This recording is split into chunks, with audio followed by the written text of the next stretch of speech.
Hello, tribe. Welcome back. Yaje here. And in the kitchen with me today is my husband. He's cooking his signature tomato sauce. You really don't want to miss this one.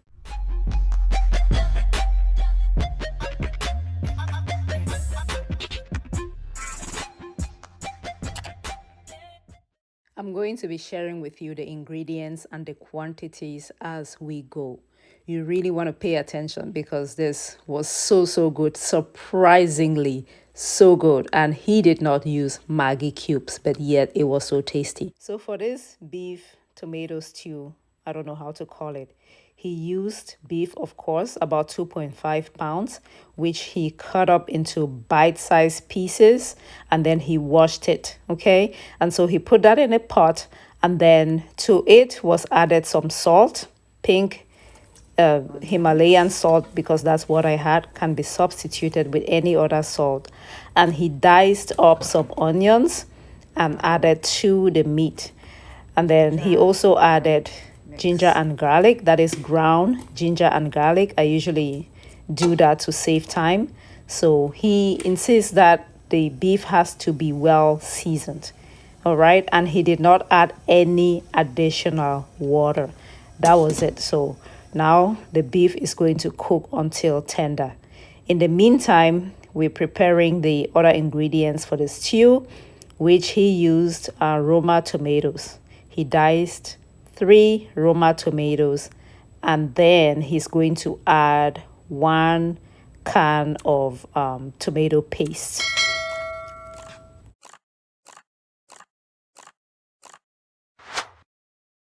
To a pot that was already hot, he added oil. It was about, I want to say, a quarter to 1/3 of a cup of oil. So pretty healthy. And given that he did not even add Maggi cubes and it was very tasty, I think this meal is really healthy and you should consider trying it. All right, so once that oil was really hot, he added the diced tomatoes and cooked that down.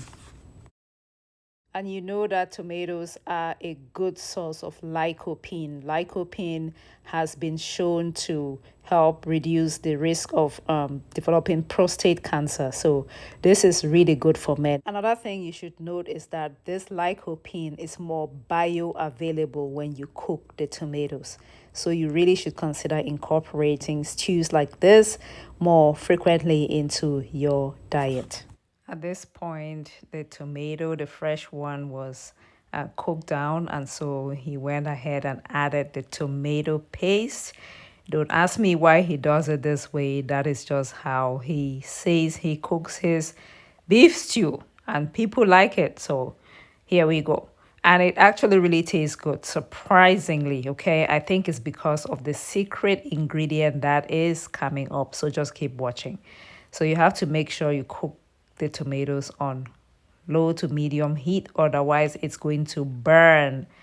Because this was his first time really cooking anything on my stove, he underestimated the amount of heat, okay? And so the tomatoes did indeed burn. So at this point, the beef is cooked through, and after adding the onions and cooking it down, he added the beef to the tomato sauce. But then he realized that it had, the tomatoes burnt. And so he had to transfer the mixture out of this pot. Okay, now what he's pouring in there is the beef stock. And the reason why he did that was because he said it was over salted. Otherwise, he would not need to take it out. So he didn't want to have the whole tomato sauce taste too salty. But if your stock is not too salty, you don't have to do that. You can just pour the tomato mix into the beef that has the broth in there. Okay. Here comes the secret ingredient, ladies and gentlemen. Ta-da! Yes, crayfish, locally known as janga. This is dehydrated powdered shrimp. It really does taste good in a tomato stew. It adds a different flavor profile, and I'm telling you, it was so yummy. He toasted the crayfish. It does add a different flavor profile. So absolutely try this. It was just about a scant handful, maybe 1/4 cup or so of the crayfish. Nothing too crazy, but it really does add an intensely flavorful pack, a punch to this tomato stew. You definitely should give this a try.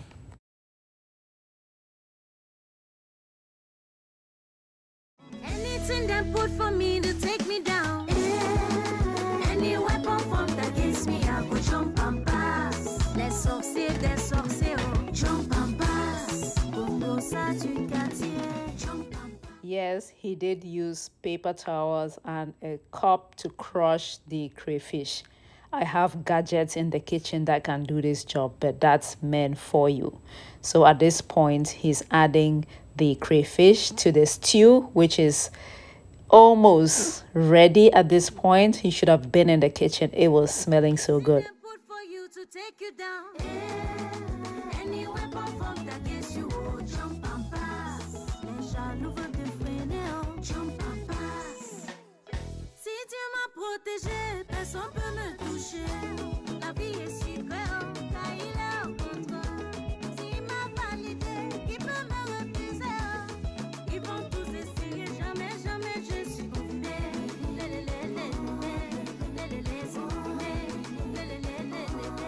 And the tomato janga stew is ready. Guys, you need to give this recipe a try. If you have enjoyed this video, please do not forget to give it a thumbs up.